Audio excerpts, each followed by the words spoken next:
నమస్తే గురూజీ. నా పేరు వరలక్ష్మి. నా ఏజ్ 34. నేను హైదరాబాద్ నుంచి మాట్లాడుతున్నాను.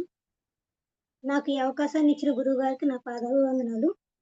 నాకు ఈ పరమేశ్వరుడి యొక్క అనుగ్రహంతోటి స్వయంగా గురూజీ ద్వారానే ఈ నిరాహార సంయమనం గురించి తెలుసుకున్నాను, పాటించగలుగుతున్నాను. చాలా బాగుంది.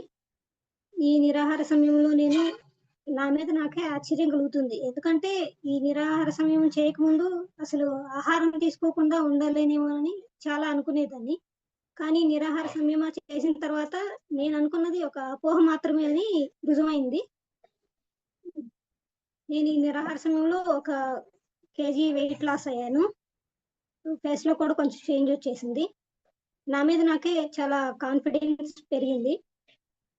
మనం ఏదైనా గట్టిగా సంకల్పిస్తే ఆ పరమశివుడు కూడా మనతో పాటు ఉండి దాన్ని నెరవేరుస్తారు అని నేను అనుకుంటున్నాను. చాలా ఎనర్జెటిక్ గా ఉంటుంది. శక్తిపాతం చేసిన తర్వాత చాలా యాక్టివ్ గా ఉండగలుగుతున్నాను. ఎంత పని చేసినా కూడా అలసట అనేది రావట్లేదు నాకు. ముఖ్యంగా గురువు గారికి ఎటువంటి లాభాపేక్ష లేకుండా మాకు ఈ యొక్క ఆత్మజ్ఞానాన్ని బోధిస్తున్నందుకు చాలా చాలా ధన్యవాదాలు. అందరూ కూడా మాలానే ఈ నిరాహార సమయంలో పాల్గొని వారి యొక్క మానసికంగా గాని శారీరకంగా గాని ఆరోగ్యంగా ఉన్న ఇబ్బందులన్నీ తొలగించుకొని ఈ హిందూ చైతన్యం ద్వారా వచ్చిన ఆత్మజ్ఞానం ద్వారా ఆనందాన్ని పొందాలని కోరుకుంటున్నాను. సర్వే జన సుఖినో భవంతు, లోకా సమస్త సన్మంగళాని భవంతు. Thank you Guruji. Right. Thank you.